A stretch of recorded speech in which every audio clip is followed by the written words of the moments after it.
The Great Depression was a severe economic downturn that lasted from 1929 to the late 1930s. It was the longest and most severe depression of the 20th century, and it had a profound impact on the global economy. The depression began with the stock market crash of October 29, 1929, known as Black Tuesday.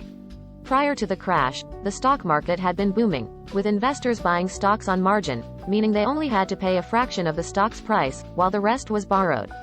However, when the market began to decline, many investors were unable to pay back the loans they had taken out to purchase the stocks. This led to a wave of panic selling, which caused the stock market to plummet.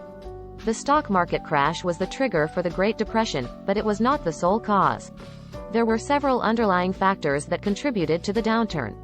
One of the main factors was an unequal distribution of wealth, which meant that the majority of the population did not have the disposable income to purchase the goods and services that were being produced. This led to overproduction in certain industries, which further exacerbated the economic downturn. In addition to these factors, there were also problems with the banking system. Many banks had invested heavily in the stock market, and when the market crashed, they found themselves in financial trouble.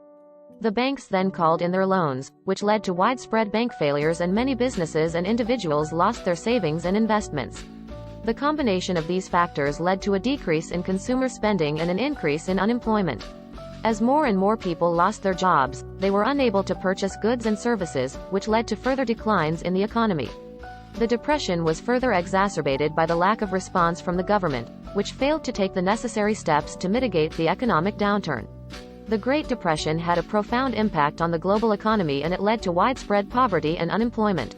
It was not until the late 1930s, when the government intervened with policies such as the New Deal, that the economy began to recover.